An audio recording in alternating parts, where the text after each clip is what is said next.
Cumprimento a todos os meus irmãos com a paz de Jesus. Seja bem-vindo a esta live do dia 29 de janeiro. Hoje, sábado, de manhã, uma bênção especial Deus tem para você. Antes de começar, vamos orar. Pai querido que estás nos céus, na tua presença, eu e os meus irmãos nos introduzimos para te adorar. Só o Senhor é Deus no céu e na terra. O Santo de Israel, derrama sobre nós o Espírito Santo. Que o Senhor abra nossa mente agora para desvendar o Apocalipse. Desvendando o Apocalipse.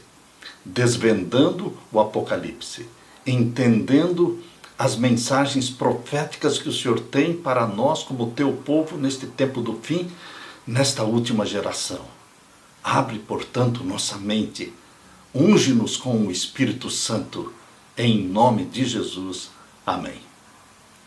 Queridos, nós estamos iniciando uma série sobre desvendando o Apocalipse. Eu, particularmente, sou apaixonado pelo Apocalipse, porque é a revelação do nosso Senhor Jesus Cristo. Há pessoas que dizem, eu não gosto de profecia. Uma vez eu conheci um pastor que chegou na minha igreja e disse, eu não gosto de profecia e não gosto daqueles que gostam de profecia. Como pode? Como pode um servo de Deus não gostar de profecia? Não havendo profecia, o povo se corrompe. Queridos, Deus deu o dom profético para a sua igreja remanescente. Uma outra vez, conversando com outro pastor, ele disse, eu não vou conversar com você porque eu não entendo nada de profecia. Como, queridos? Nós precisamos entender do assunto da nossa missão aqui na Terra. A Igreja Adventista do Sétimo Dia é um movimento profético. Nasceu dentro de uma profecia de 2.300 anos, de Daniel 8,14. 2.300 anos que acabaram em 1844. E ali começou um movimento profético mundial. Portanto, nós temos dentro do calendário profético de Deus o nascimento deste movimento adventista mundial. E é requerido de mim e de você entendermos e também pregarmos a mensagem profética. Por isso vamos fazer esta série, Desvendando o Apocalipse. Hoje será somente a introdução, o capítulo 1 de Apocalipse. Queridos, abram a Bíblia. Abram a Bíblia aqui em Apocalipse capítulo 1. Aqui nós vamos ver Deus se comunicando com Jesus Cristo, o Pai se comunicando com o Filho, passando para ele o documento do Apocalipse. O conteúdo do Apocalipse, esta narrativa profética do Apocalipse, ela nasceu na mente de Deus, o Pai. E aqui diz em Apocalipse 1, verso 1, que foi o Deus Pai que transmitiu este documento, esta narrativa, este conteúdo profético para o Filho. E foi o Filho que transmitiu para o anjo Gabriel, seu anjo assistente, e o anjo transmitiu também para João. Vamos ler aqui Apocalipse 1, verso 1. Revelação de Jesus Cristo. Já começa falando que este documento apocalíptico é uma revelação de Jesus Cristo, a qual Deus lhe deu. Deus o Pai deu ao Filho esta revelação, este conteúdo, esta mensagem para os nossos dias, para esta última geração, para mostrar aos seus servos. Quem são os servos de Deus? Eu e você somos os servos do Altíssimo, os santos do Altíssimo, para mostrar aos seus servos as coisas que brevemente devem acontecer. O Apocalipse foi escrito, foi dado para o tempo do fim, para o tempo em que as profecias estivessem se cumprindo.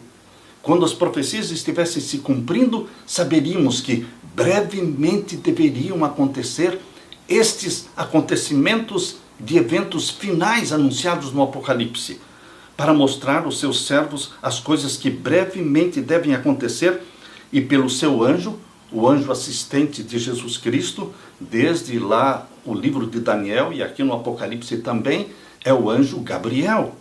e pelo seu anjo as enviou e as notificou a João, o seu servo.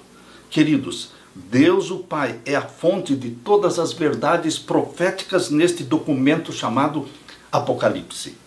Os comunicados de Jesus são chamados de o testemunho de Jesus Cristo.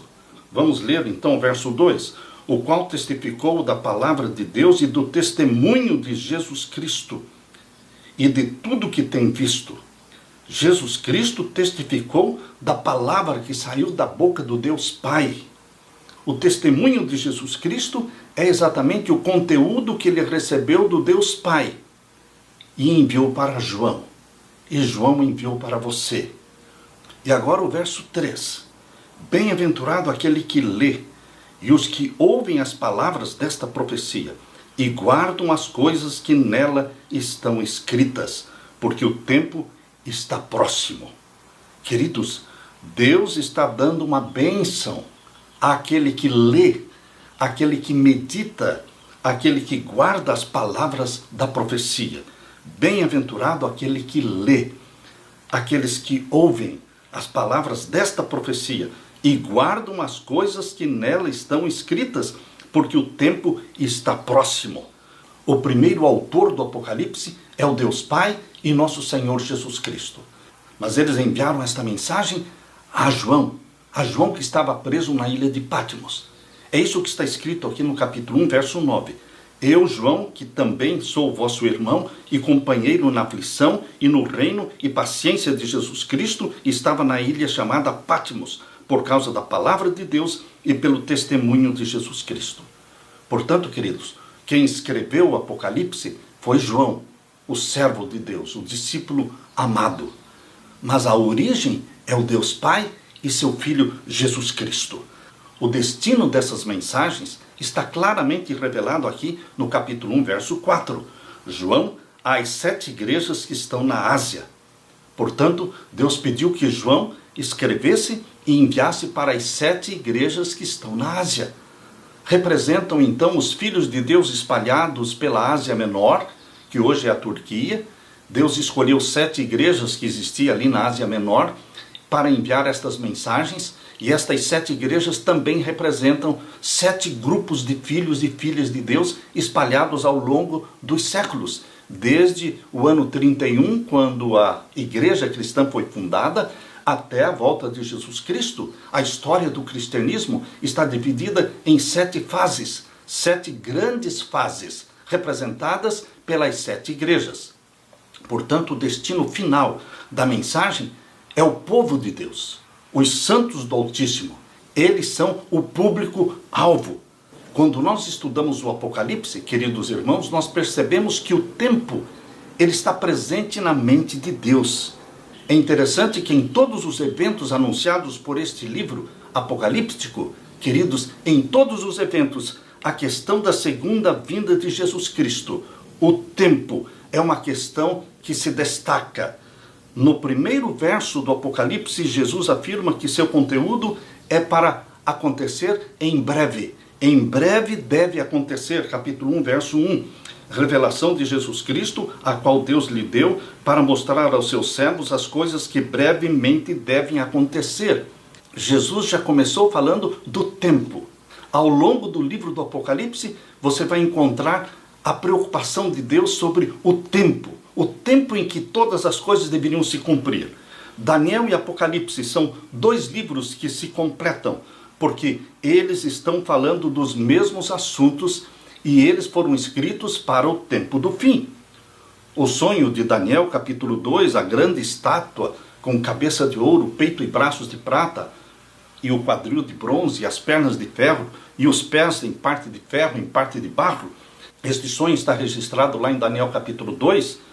Abra sua Bíblia em Daniel capítulo 2 e o verso 28. Também aqui Deus revelou para Daniel que era para o tempo do fim. Daniel capítulo 2 e o verso 28. Aqui nós lemos: Mas há um Deus nos céus, o qual revela os segredos. Ele, pois, fez saber ao rei Nabucodonosor o que há de ser no fim dos dias. Queridos, o livro de Daniel foi escrito para o tempo do fim. Apocalipse também foi escrito para o tempo do fim, quando todas as coisas deveriam se cumprir.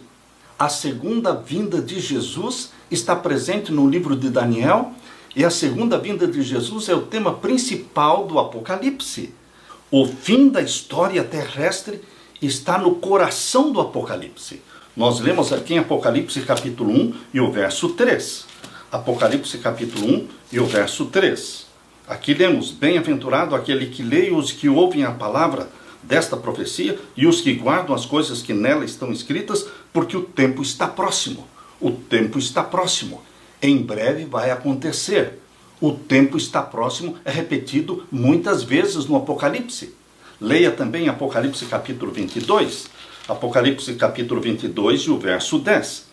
E disse-me: não seles as palavras da profecia deste livro, porque próximo está o tempo. Nós podemos dizer que o Apocalipse é a consumação de muitas outras profecias da Bíblia.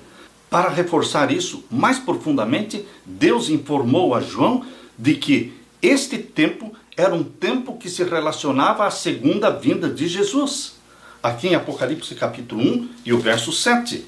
Não deixa dúvida de que quando fala o tempo está próximo, brevemente devem acontecer, estas expressões de tempo estão se referindo à segunda vinda de Jesus. Apocalipse 1, verso 7. Eis que vem com as nuvens, e todo o olho o verá, até os mesmos que o traspassaram, e todas as tribos da terra se lamentarão sobre ele. Sim, amém. Eis que ele vem com as nuvens. Quaisquer que sejam as mensagens, sinais ou eventos encontrados neste livro apocalíptico, eles devem ter uma orientação escatológica.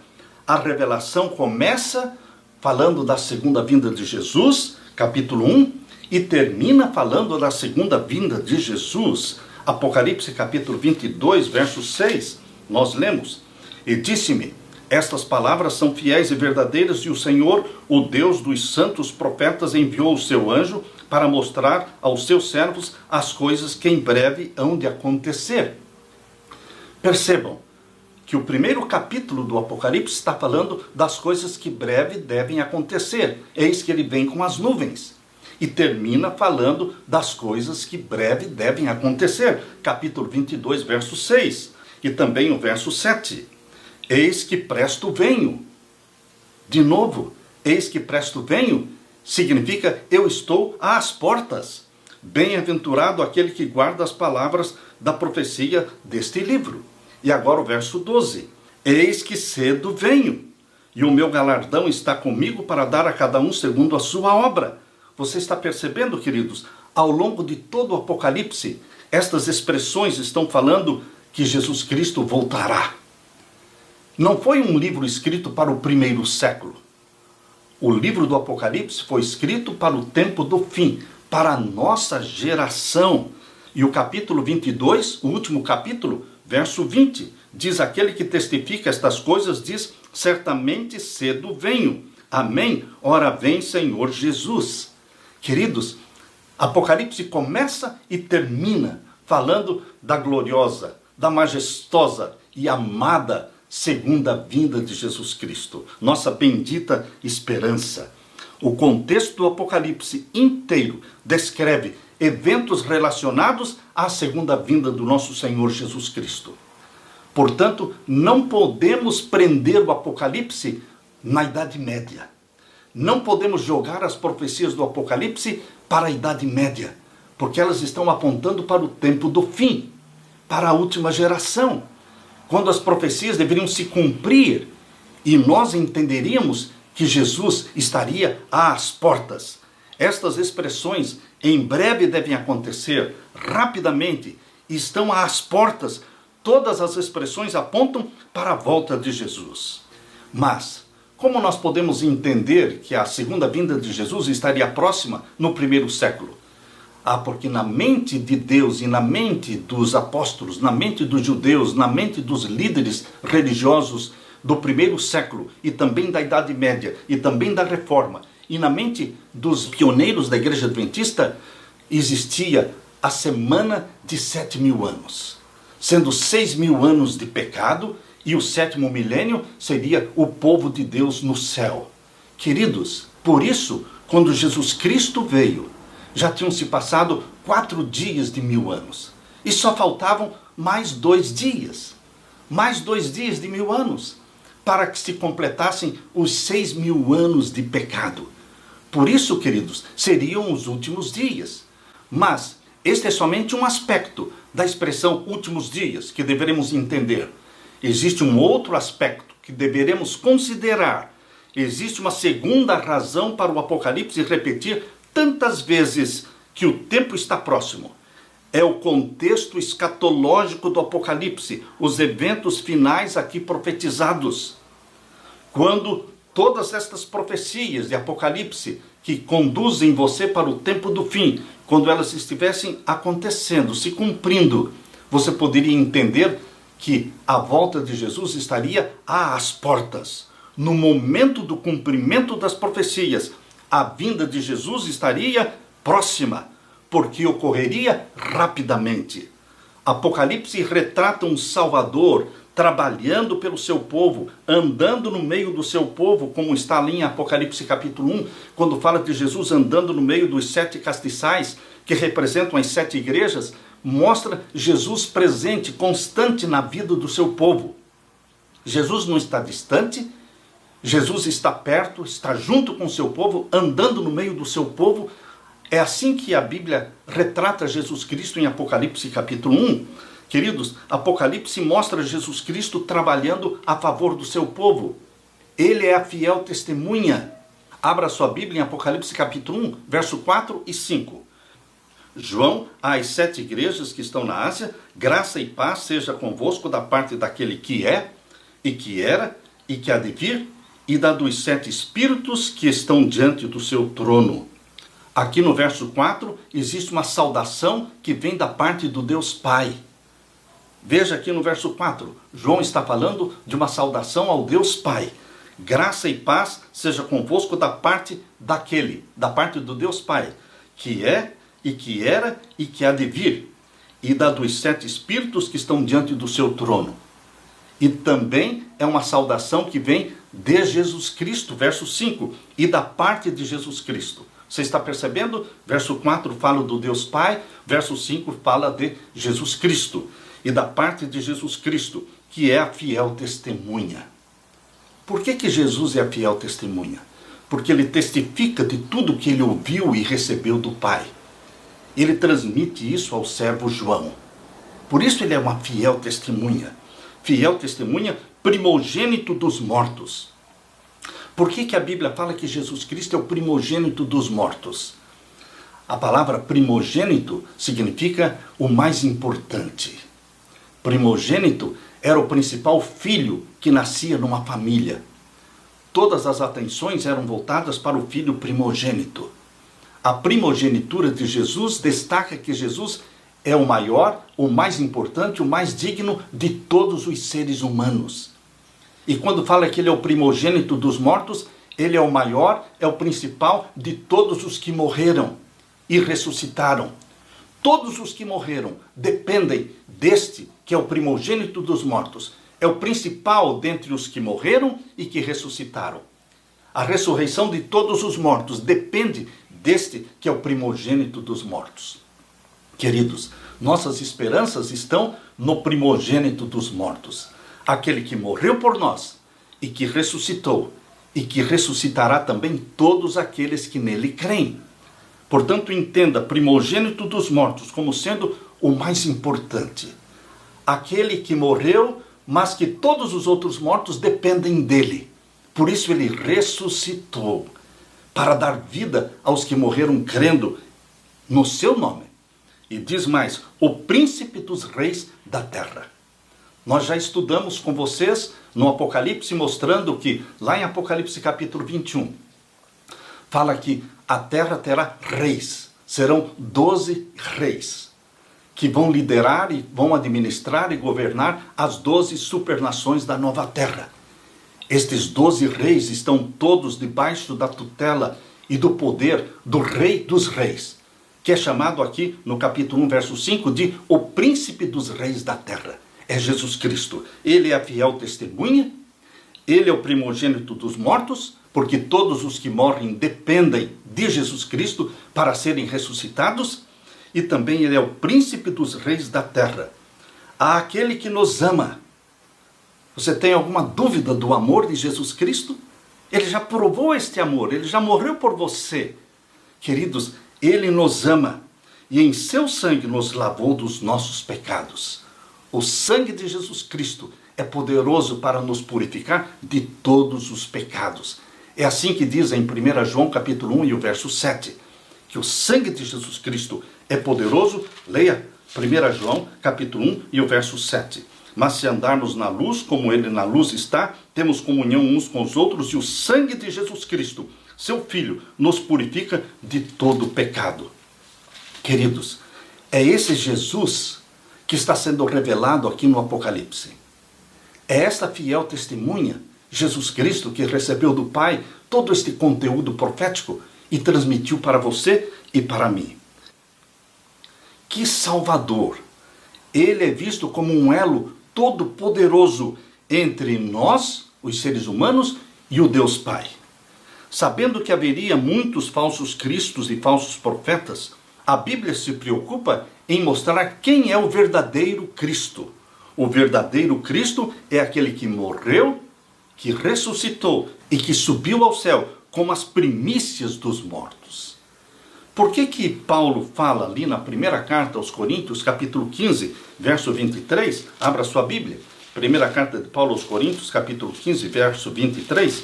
Por que Paulo fala que Jesus Cristo é as primícias dos mortos? Jesus é o primogênito dos mortos, porque dele dependem todos os que morrem. E Jesus é a primícia dos mortos, por quê? Ele ressuscitou no dia das primícias. Jesus ressuscitou no dia 16 de Nisan, do ano 31. Ele morreu no dia da Páscoa, dia 14, e ressuscitou no dia das primícias, dia 16. Ele é a primícia dos mortos. E ele trouxe da sepultura uma multidão de santos glorificados. Porque Mateus capítulo 27, versos 51 a 53, diz que Jesus Cristo, ao ressuscitar, trouxe do túmulo uma multidão de santos glorificados. Eles ressuscitaram com Jesus, também fazendo parte das primícias dos mortos. Jesus e os que ressuscitaram com ele, eles são as primícias dos mortos. E subiram ao céu no dia das primícias, no dia 16.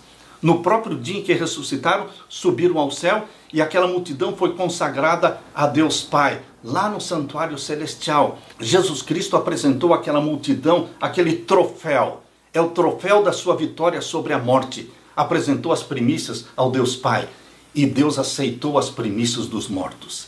E eles então retornaram para a terra. Jesus Cristo e aquela multidão de santos glorificados. E aqui permaneceram mais 40 dias, aparecendo para muitos, testificando de que Jesus Cristo é o Salvador, morto, ressuscitado, assunto ao céu. Ele é o nosso Salvador. Por 40 dias permaneceram na terra. Queridos, Jesus Cristo é as primícias dos mortos. É maravilhoso que no início deste primeiro capítulo do Apocalipse tenhamos informações suficientes para querer que esse Jesus seja o nosso amigo, o nosso rei, o nosso salvador, o nosso advogado. Então, queridos, no capítulo 1 e o verso 6 de Apocalipse, vem a bendita promessa. Apocalipse capítulo 1 e o verso 6, vem a promessa. E nos fez reis e sacerdotes. Jesus Cristo constitui reis. Jesus Cristo escolhe 12 reis. Por isso diz aqui, e nos fez reis e sacerdotes. Porque a nova terra, dividida em 12 supernações, ela será administrada por 12 reis, escolhidos dentre os seres humanos, resgatados pelo sangue de Jesus Cristo. Nós já lemos isso em Mateus capítulo 19 e o verso 28, que os 12 apóstolos serão os 12 reis da nova terra. Por isso diz, e nos fez reis e sacerdotes. Como sacerdotes? Aqui está falando do sacerdócio de todos os crentes, porque você e eu somos sacerdotes de Deus aqui na terra, no sentido de estarmos intercedendo pelos pecadores, orando por eles, levando Jesus Cristo para eles. É o sacerdócio de todos os santos. E também, queridos, Em Apocalipse capítulo 4, fala que existem 24 anciãos, ajudando Jesus Cristo no sacerdócio no santuário celestial. Esses 24 anciãos foram escolhidos daquela multidão de santos glorificados, que subiram ao céu com Jesus Cristo. Jesus Cristo escolheu 24 anciãos humanos, ressuscitados, glorificados, para auxiliá-lo no ministério do sacerdócio no santuário celestial. Por isso está falando aqui, e nos fez reis e sacerdotes. Queridos, agora vamos fixar nossa atenção no verso 7, capítulo 1 de Apocalipse, verso 7. Esta é uma mensagem profunda de Deus para você. Eis que vem com as nuvens, e todo olho o verá. A volta de Jesus Cristo, a segunda vinda de Jesus, ela será vista por todos. Todo o olho o verá. Olhos de amor e olhos de ódio. Aqueles que amam a Jesus Cristo o verão vindo com poder e glória do céu. Mas aqueles que odeiam a Jesus Cristo também terão que contemplá-lo, para ver quem foi aquele que eles rejeitaram. Até mesmo aqueles que participaram da crucifixão de Jesus Cristo, como diz aqui o verso 7. Eis que vem com as nuvens e todo olho o verá, até os mesmos que o traspassaram. Até aqueles que participaram da crucifixão de Jesus ressuscitarão para verem Jesus descendo com poder e glória do céu. Queridos, aqui está falando de uma ressurreição. Não é uma ressurreição geral. É uma ressurreição especial. Esta ressurreição do capítulo 1, verso 7, está conectada, está relacionada à ressurreição de Daniel capítulo 12 e o verso 2. Daniel capítulo 12 e o verso 2. Aqui nós lemos: E muitos dos que dormem no pó da terra ressuscitarão, uns para a vida eterna, e outros para a vergonha e desprezo eterno. A serva de Deus, Ellen White, ela usou este texto de Daniel 12, verso 2, junto com Apocalipse 1:7, para falar da ressurreição especial, que acontece um pouco antes da segunda vinda de Jesus. Queridos, no final dos 1290 dias, aqui de Daniel capítulo 12, verso 11, fala dos 1290 dias. Esses 1290 dias começam com um decreto dominical universal e se estendem até o final, quando os santos que morreram na fé da mensagem do terceiro anjo, todos os que morreram crendo em Jesus Cristo como Salvador, guardando os seus mandamentos de 1844 para cá, eles ressuscitarão um pouco antes da volta de Jesus. Será no final dos 1290 dias. É uma ressurreição especial de santos glorificados. Mas também inclui uma ressurreição dos ímpios que participaram da crucifixão de Jesus. Por isso é uma ressurreição parcial de santos e de ímpios. Diz aqui Daniel 12, verso 2, e muitos dos que dormem no pó da terra, não são todos, não é uma ressurreição geral esta do verso 2, e muitos dos que dormem no pó da terra ressuscitarão, uns para a vida eterna e outros para vergonha e desprezo eterno. Quando você junta este verso com Apocalipse capítulo 1 e o verso 7, você entende que aqueles que participaram da crucifixão de Jesus, eles ressuscitarão um pouco antes, para verem quem foi aquele que eles mataram. Por isso diz aqui Apocalipse 1:7, eis que vem com as nuvens e todo olho o verá, até os mesmos que o traspassaram. E ainda mais, aqui no verso 7 diz que a volta de Jesus será visível a todas as tribos da terra, todas as nações, cristãs e pagãs. Creiam ou não em Jesus Cristo, eles assistirão à segunda vinda de Jesus com poder e glória. Os santos, ao contemplarem a glória e o resplendor da segunda vinda de Jesus, serão transformados de mortais para imortais. Serão glorificados. Mas os ímpios, as nações que rejeitaram a Cristo como Messias, como Salvador, estes serão destruídos na segunda vinda de Jesus. Por isso diz aqui que a segunda vinda de Jesus será visível a todo olho, a todas as nações. Eis que vem com as nuvens e todo olho o verá.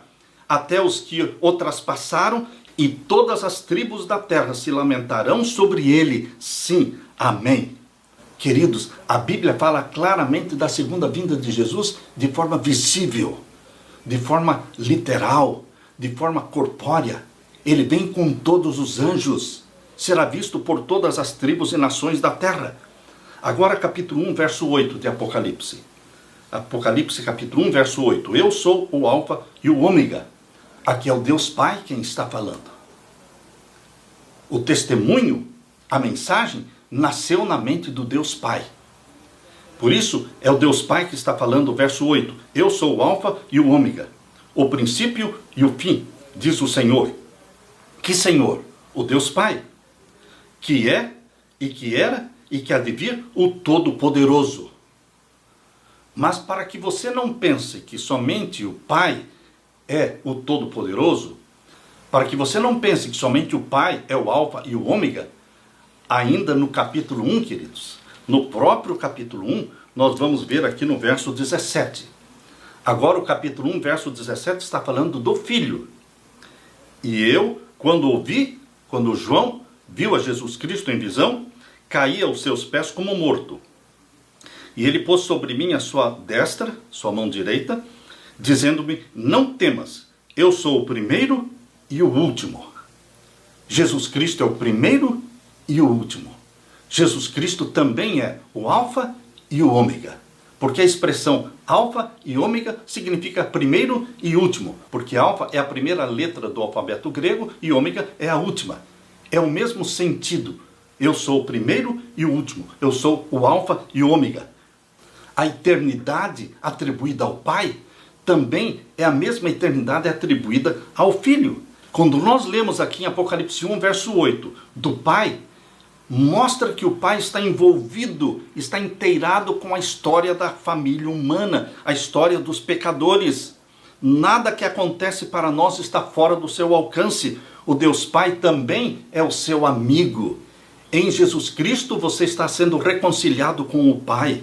Deus, o Pai, é parte da história redentora, do começo ao fim, sendo que a expressão primeiro e último, Alfa e Ômega, elas são usadas para o Deus Pai e também para Jesus Cristo. Isto mostra que o Pai e o Filho estão juntos na salvação dos pecadores do começo ao fim. Jesus é chamado Alfa e Ômega em Apocalipse capítulo 22, verso 13. Apocalipse capítulo 22, verso 13. Eu sou o Alfa e o Ômega, o princípio e o fim, o primeiro e o derradeiro. Todas as expressões usadas para o Pai são expressões também usadas para o Filho. Leio de novo, Apocalipse 22 e o verso 13. Eu sou o Alfa e o Ômega, é Jesus que está falando. E eu sou o princípio e o fim. E eu sou o primeiro e o derradeiro. Você está vendo? Isso aqui enfatiza, queridos, o vínculo que existe entre o Pai e o Filho. Deus deixou isso registrado para refutar, para eliminar a ideia de que Jesus Cristo não é eterno. Ele é o Alfa e o Ômega, assim como o Pai é Alfa e Ômega. Ele é primeiro e último, assim como o Pai é o primeiro e o último. Ele é o princípio e o fim, assim como o Pai é o princípio e o fim. Queridos, Jesus é revelado em Apocalipse capítulo 1 em seus papéis importantes, nas suas funções sacerdotais no céu. Apocalipse capítulo 1 introduz Jesus Cristo no santuário celestial. Mostra Jesus Cristo no lugar santo do santuário celestial, andando no meio dos 7 castiçais. Os 7 castiçais, o candeeiro com 7 lâmpadas, ele estava no lugar santo do santuário terrestre e está no lugar santo do santuário celestial. Portanto, nós lemos aqui em Apocalipse capítulo 1, verso 9 em diante. Eu, João, que também sou vosso irmão e companheiro na aflição, quando você estiver afligido, quando você estiver sofrendo, Jesus também sofreu, João, o discípulo amado, também sofreu, companheiro na aflição e no reino e paciência de Jesus Cristo, estava na ilha chamada Patmos, onde ele foi isolado, onde ele foi mandado preso, por causa da palavra de Deus e pelo testemunho de Jesus Cristo. E agora diz o verso 10, eu fui arrebatado em espírito no dia do Senhor. João recebeu esta revelação de Jesus Cristo. Esta revelação de Jesus Cristo, chamada Apocalipse, foi dada para João no dia do Senhor. O dia do Senhor, meu querido irmão, tem que ser entendido dentro do contexto bíblico. É a Bíblia que diz qual é o dia do Senhor. Não é aquilo que nós pensamos ser, mas é aquilo que está escrito. Assim disse o Senhor. Abra sua Bíblia em Isaías capítulo 58. Isaías capítulo 58 vai dizer para você qual é o dia do Senhor. Aqui nós lemos Isaías 58 e o verso 13. Se desviares o teu pé do sábado, e de fazer a tua vontade no meu santo dia, e se chamares ao sábado deleitoso, e santo dia do Senhor, digno de honra. Você está percebendo? A Bíblia explica a Bíblia. Lá em Apocalipse 1:10, diz que João foi arrebatado em espírito no dia do Senhor. E a Bíblia diz que o dia do Senhor é o sábado. Não é o domingo, não é o primeiro dia da semana, mas é o sétimo dia da semana, é o santo sábado. Se desviares o teu pé do sábado, e de fazer a tua vontade no meu santo dia, e se chamares ao sábado deleitoso, e santo dia do Senhor, digno de honra, e o honrares, não seguindo os teus caminhos, nem pretendendo fazer a tua própria vontade, nem falar as tuas próprias palavras, então existe uma bênção para você. Então te deleitarás no Senhor, e te farei cavalgar sobre as alturas da terra, e te sustentarei com a herança do teu pai Jacó, porque a boca do Senhor o disse.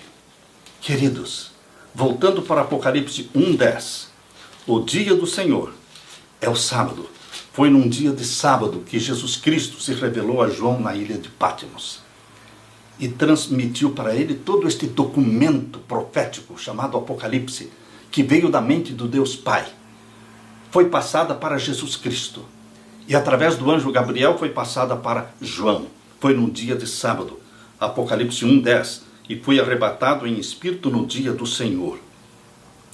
E ouvi detrás de mim uma grande voz como de trombeta. Uma voz poderosa.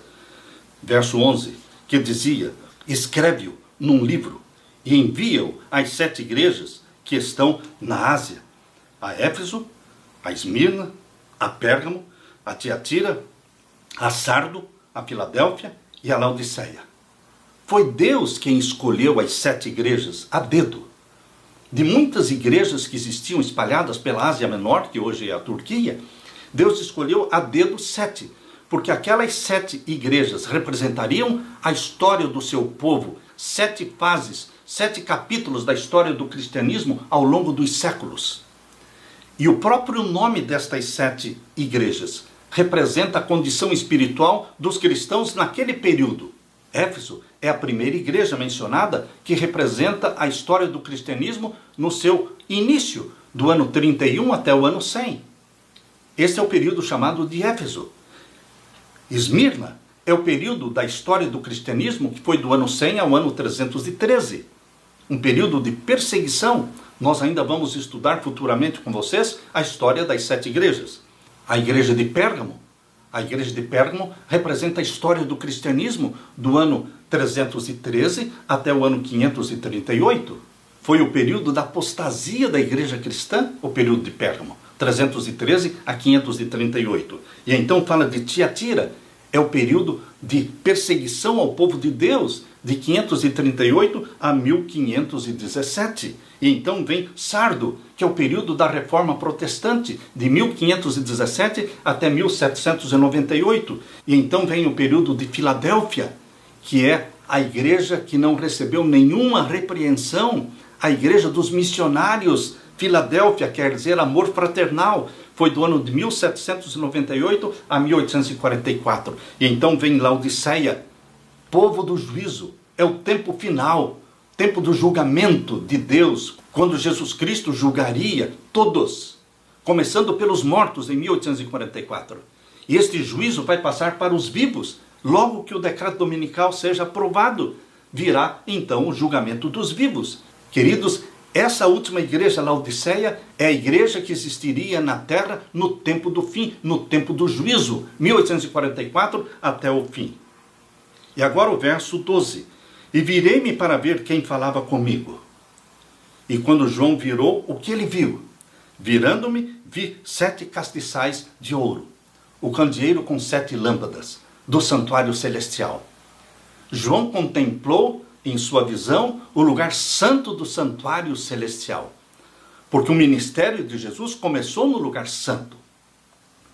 Desde que ele subiu ao céu no ano 31 até 1844, Jesus exerceu a função de mediador e sacerdote nosso. Não juiz ainda. O juízo só começou em 1844. Mas durante esses primeiros 1800 anos, aqui está mostrando Jesus Cristo andando no meio das 7 igrejas, no meio dos 7 castiçais, no lugar santo do santuário celestial. E virando-me, vi 7 castiçais de ouro, e no meio dos 7 castiçais, um semelhante ao Filho do Homem. Ele não estava na ponta, ele estava no meio dos 7 castiçais. Mostra a presença de Jesus Cristo com a sua igreja, com o seu povo, durante todo este período de mais de 1800 anos. Aqui diz, vestido até aos pés, de um vestido comprido e cingido pelos peitos, com um cinto de ouro. E o verso 14 diz, e a sua cabeça e cabelos eram brancos como a lã branca, como a neve, e os seus olhos como chama de fogo. E o verso 15, e os seus pés semelhantes a latão reluzente, como se tivessem sido refinados numa fornalha, e a sua voz como a voz de muitas águas. E ele tinha na sua destra, na sua mão direita, 7 estrelas, e da sua boca saía uma aguda espada de 2 fios, e o seu rosto era como o sol, quando na sua força resplandece. Queridos, aqui está uma descrição majestosa de Jesus Cristo, nosso sacerdote no santuário celestial. Esta vestimenta longa, vestido até os pés, diz aqui, o verso 13 diz, no meio dos 7 castiçais, um semelhante ao Filho do Homem, vestido até os pés, um vestido comprido. O que significa? Esta era a vestimenta do sumo sacerdote, conforme você pode ler em Êxodo capítulo 28, verso 4, em Zacarias capítulo 3, verso 4, e em Daniel capítulo 10, verso 5. Essa era a vestimenta do sumo sacerdote. Jesus é o nosso sumo sacerdote. É ele que foi visto por João andando no meio dos 7 castiçais. Aqui diz também no verso 13, ele estava cingido pelos peitos com um cinto de ouro. Este cinto de ouro representa que ele é o governante, ele é o rei, ele é a figura exaltada. E aqui fala ainda no verso 14, e a sua cabeça e cabelos eram brancos como a lã branca, um símbolo de sabedoria eterna. Esta descrição de cabelos brancos, ela é usada lá em Daniel capítulo 7, verso 9, falando do Pai. Descreve o Pai também de cabelos brancos em Daniel 7, 9. E aqui descreve Jesus Cristo com cabelos brancos, diz aqui, sua cabeça e cabelos eram brancos como a lã branca, como a neve. E ainda mais, queridos, fala que ele tem olhos ardentes. Olhos ardentes, diz aqui o verso 14. E os seus olhos como chama de fogo. O que significa? Isto mostra a visão penetrante, divina, deste juiz, que é Jesus Cristo. Ele é onisciente. E o verso 15 relata que os seus pés, semelhantes a latão reluzente. O que significa isso? Representa domínio total sobre onde quer que ele esteja e se mova. E a voz dele é uma voz poderosa. É assim que o verso 15 diz, e a sua voz, o finalzinho do verso 15, e a sua voz como a voz de muitas águas. E fala que na sua mão direita existem 7 estrelas.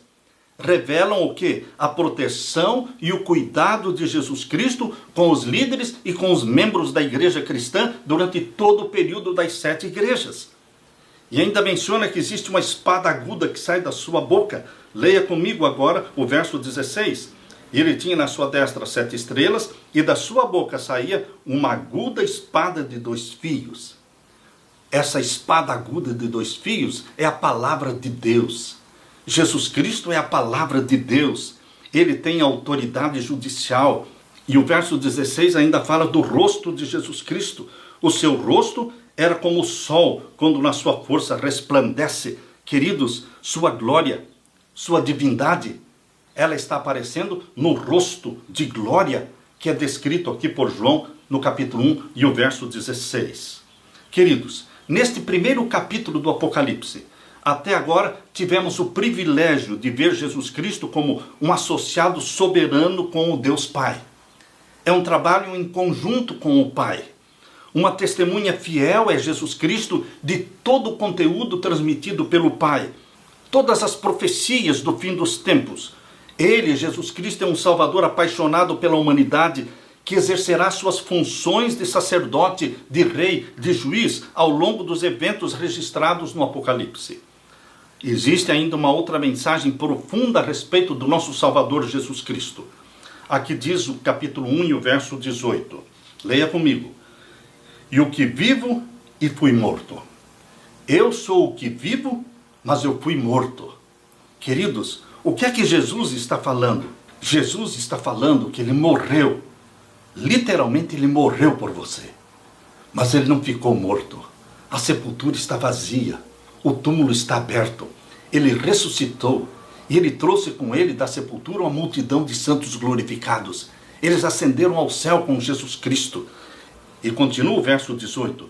Mas eis aqui estou vivo para todo sempre. Estou vivo para todo sempre. Eternamente estarei vivo. Eternamente todos os glorificados filhos de Deus também estarão vivos. A eternidade do nosso Senhor Jesus Cristo é a mesma eternidade que Ele está oferecendo para aqueles que creem nele. Queridos, de acordo com Paulo, o último inimigo que será abolido é a morte.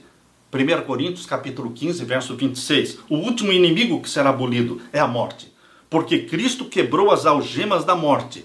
Porque Cristo venceu todo o poder demoníaco, simbolizado pelo Hades, pela sepultura. Ele agora tem as chaves e autoridade sobre esse domínio. Por isso aqui no capítulo 1, verso 18 diz: eu tenho as chaves da morte e do inferno. Hades, quer dizer sepultura. Isso representa o domínio total do nosso Senhor Jesus Cristo. Ele derrotou os poderes do mal, ele derrotou as forças gêmeas da morte e do inferno e tem o controle. Ele ganhou o domínio sobre as forças cósmicas malignas. A literatura judaica afirma que esse poder pertence somente a Deus. Mas aqui no Apocalipse mostra que Jesus Cristo tem esse poder. Por quê? Porque Jesus Cristo é Deus. Jesus é Deus. Sua eternidade é enfatizada aqui na Bíblia, quando fala que ele permanece para todo sempre, no verso 18. Essa eternidade ele oferece a todos os que nele creem.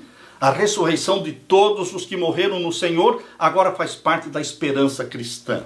Em 1 Tessalonicenses capítulo 4, fala desta bendita esperança de todos aqueles que morrem em Cristo Jesus. Olha, leia comigo. 1 Tessalonicenses capítulo 4, vamos ler o verso 13. Não quero, porém, irmãos, que sejais ignorantes acerca dos que já dormem, ou seja, dos que morreram, para que não vos entristeçais, como os demais que não têm essa esperança. Quem não tem a esperança da ressurreição na segunda vinda de Jesus, se desespera quando o seu ente querido morre, porque eles não têm a luz no fundo do túnel, não tem esta luz da bendita esperança da ressurreição. Por isso Paulo está escrevendo para que você se console, para que você saiba que você vai receber de volta os seus queridos. E agora diz aqui o verso 16, porque o mesmo Senhor descerá do céu, Jesus Cristo, com alarido, com voz de arcanjo, com a trombeta de Deus, e os que morreram em Cristo ressuscitarão primeiro. Aleluia, bendito seja Deus. Todos os que morreram em Cristo ressuscitarão primeiro. Isto significa que existe uma segunda ressurreição.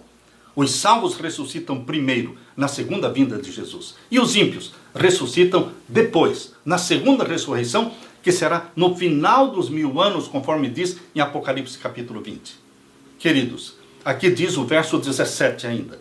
Depois nós, os que ficarmos vivos, agora Paulo está falando dos que não vão morrer, daqueles que ficaram vivos até a volta de Jesus e que serão transformados num abrir e fechar de olhos, de mortais para imortais, serão glorificados pelo resplendor da volta de Jesus. Depois nós, os que ficarmos vivos, seremos arrebatados com quem? Juntamente com eles. Eles quem? Os que foram ressuscitados, do verso 16. Os que morreram em Cristo são ressuscitados, glorificados. Depois os santos vivos são glorificados também. E juntamente com os santos ressuscitados, eles ascendem para o céu. Depois nós, os que ficarmos vivos, seremos arrebatados juntamente com eles nas nuvens.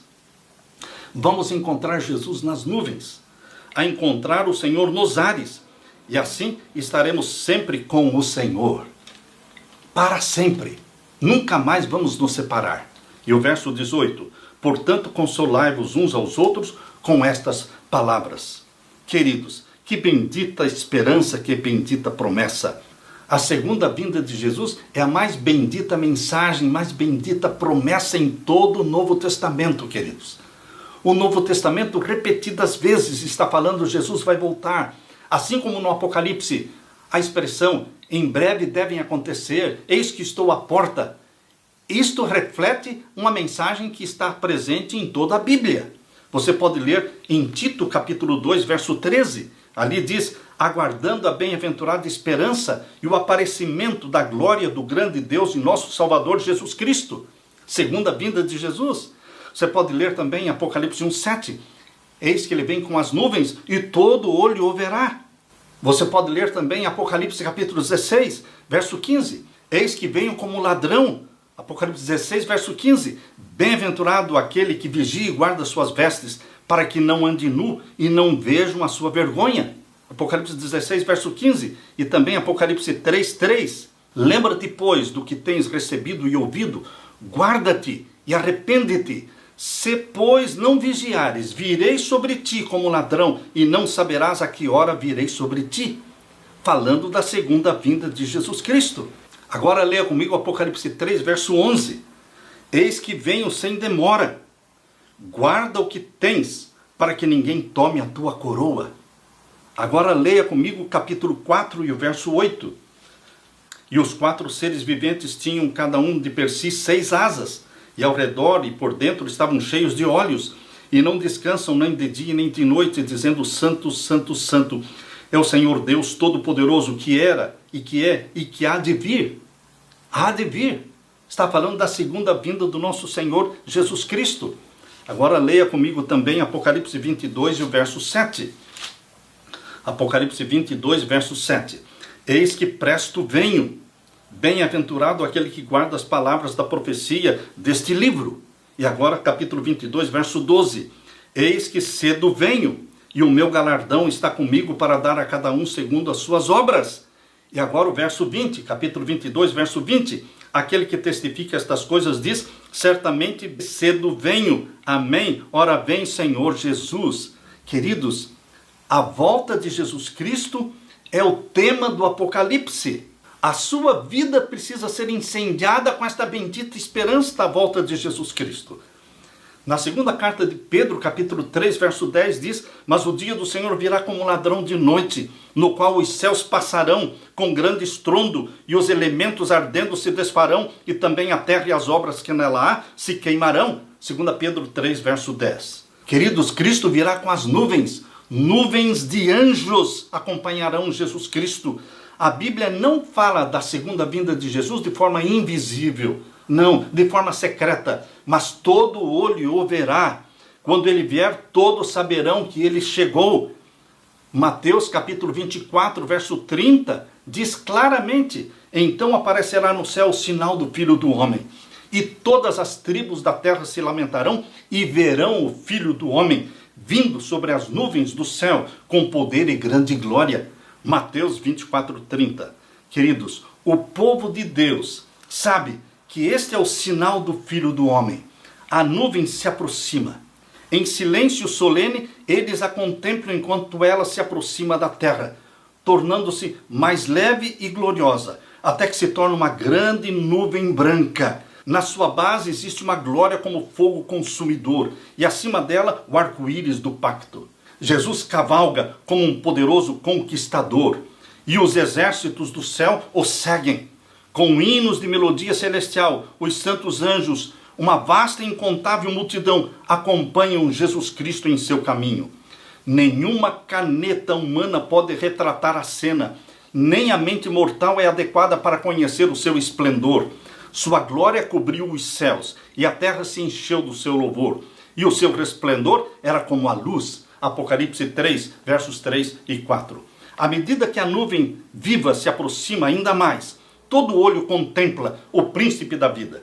Nenhuma coroa de espinhos agora mancha essa cabeça sagrada, mas um diadema de glória repousa sobre sua testa sagrada. Seu semblante supera o brilho deslumbrante do sol do meio-dia, e na sua veste e na sua coxa tem escrito o nome Rei dos Reis e Senhor dos Senhores. Apocalipse 19, verso 16. Queridos, essa é a mensagem de Jesus no Apocalipse para você. Desvendando o Apocalipse é para trazer reavivamento, para acender em você a bendita chama da segunda vinda de Jesus. É isso que eu quero deixar com você. Esta chama da bendita volta de Jesus Cristo. Que você se inflame com isto. Que você viva pensando nisso. Que você se prepare com a sua família para a segunda vinda do nosso Senhor Jesus Cristo.